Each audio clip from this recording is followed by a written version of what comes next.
Here we are. Welcome once more to another reading from the Science of Mind magazine, The Daily Guides. Today's reading is taken from 2016, which is quite a ways off. I mean, in some ways, it doesn't seem long ago, and in other ways, it seems like a long time ago, and it was actually, wasn't it? Let's face it, it was 8 years ago.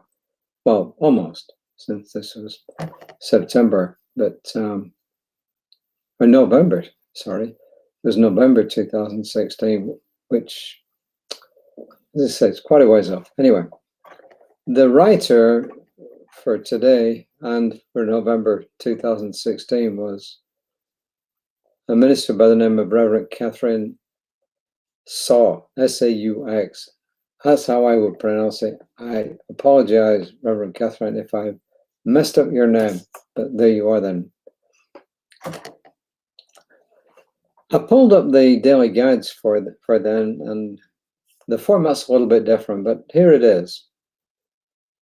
The theme that she gave the daily guides for November 2016 was, if you look for the truth outside of yourself, it gets farther and farther away, and that was Tung Shan Yang Che. And I did not look him or her up. Now, let me just go here. Oh, darn it.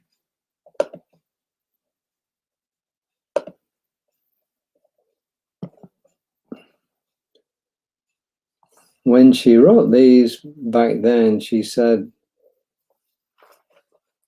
it was these daily guides that actually drew her to this spiritual teaching. And she says it kept her focused during some very difficult times. And she thinks it's wonderful that she was given the November time period in which to return.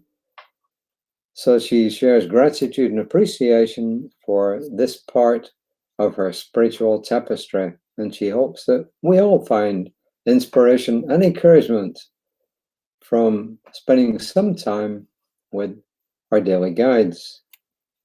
Back in 2016, she was living in Oakland, California with her husband, Paul. And I'm not quite sure if she's still there now, obviously. And she became a minister 10 years ago, 2014. And she had been a practitioner for 15 years before that, an active professional practitioner. So she got quite a pedigree here. And I think that's probably enough. So I'm just going to get on with the reading for today now.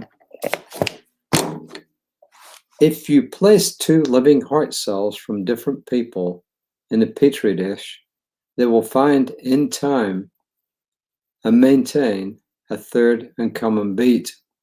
And that's Molly Vass. And she was a professor of humanities, I think, back, well, I guess in 2016. I think she, anyway, bottom line is that if you place two living heart cells from different people, they'll eventually find and maintain a third common beat. Didn't know that. Ernie Solomon said, the unity of good, which he capitalizes, is a revelation of the greatest importance. Why? For it teaches us that we are one with the whole and one with each other. And this is a basic teaching of science of mind, of unity, of all new thought teachings, in fact, of all mystics who would say that there's one and we're all interconnected. And in the past, I've given lots of examples about how I see these interconnections frequently. Reverend Catherine goes on to say, the biological fact that our cells recognize their inherent oneness is proof that despite any arguments or prejudice and biases may make to the contrary, the very nature of life is some essential joining force. About this, the poet and philosopher Mark Nepo, very well known, right, wrote, quote, if two cells can find the common pulse beneath everything, how much more can full hearts feel when all the excuses fall away? What a grand thought. And back to Reverend Catherine. Our inherent oneness is what makes us social animals. Unless we are extremely introverted, we love to talk to strangers, meet new people, make those brief, unexpected connections with others in a smile or flash of eyes as we communicate a shared understanding about some amusing experience on the street. And I'm going to yawn again. I don't know why. Yeah, I went to the gym and worked out after I'd done all my stuff today, but there you are. We're meant to be interdependent and in companionship with others. We're meant to be in relationships so that we can learn how to love more fully and completely. If you have ever been in deep meditation with a group, participated in a drumming circle, sung in a closely orchestrated choir, or let yourself go trance dancing with other joyful people, you know the wordless, awesome feeling of being in unison with many hearts.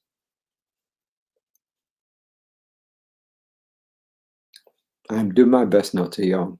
In glorious solitude, we feel our oneness with God. In the company with many, we feel our oneness with each other. Underlying every moment is the pulse of life itself, a rhythmic beat that divinely orchestrates the tides, the planets, the seasons, and our breathing. Truly one. As I said, that was Reverend Catherine Salt, published November 2016. I think the lesson, at least to me, is pretty simple. Everything is joined together. Everything is one. And when we focus on that and truly believe that, then we can change not only our own lives, but other people's lives as well. So I think that's the real message. In fact, the affirmations, she gave us two, actually. How good it is to know my oneness with all that is. And today I meet no strangers, only other aspects of God in expression, or the divine in expression, spirit in expression, whatever you will. And I will go beyond that, because it isn't just meeting our oneness with other people, it's our oneness with other beings. And you can feel this sometimes. You know, we have 3 felines and 1 dog. And you can often feel that oneness with them. I mean, sometimes one of our cats will just sit there and just look at you. And she looks, at least to a human, as if she's got love in her eyes. And she'll just sit there and look at you. So I think it's recognizing our oneness with everything. Why is it important? Because when we recognize our oneness with everything, we're not going to do anything that will disrupt nature, ecology, and so on and so forth. You know, when these readings, when they're simple, and I think this is simple, and if it's not, let me know, but when I think they're this simple, they have a great message, because it just tells us life does not have to be complicated. If you just meditate or focus on the fact that you're one with everything that is, that you're one with the trees, with the plants, with the planet itself, with beings on the planet, and especially with other human beings, then you start to feel differently about life itself. So that's my message for today. Reverend Lisa will be on tomorrow morning, and she will be talking about self-care. It is important. Take care. It is hot out there. It may only be 97 or 98 degrees, but it feels a lot warmer. Why? Because it's humid out there.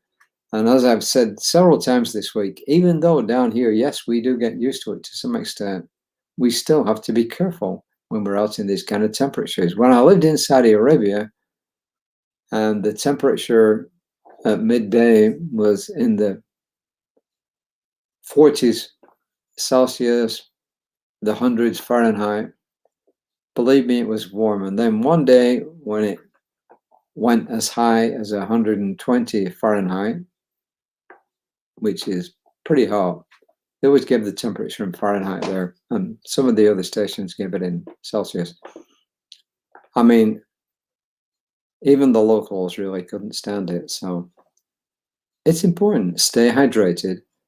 Stay inside when you can. A friend of mine just said, hey, my AC's out. It's been out for a couple of days. The technician's coming tomorrow to install a new system. It's 86 in the house. And I said, well, come around here. Well, he's not come around so far, but I did meet him at the gym.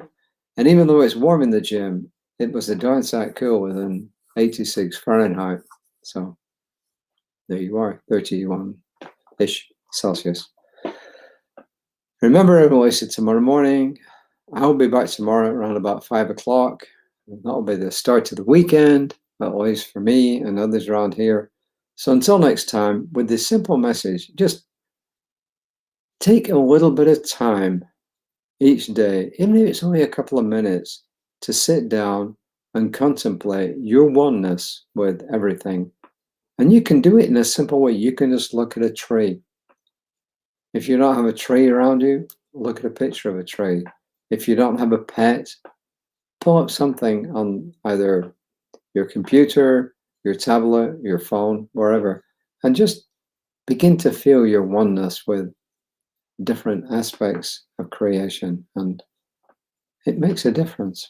So until next time, namaste.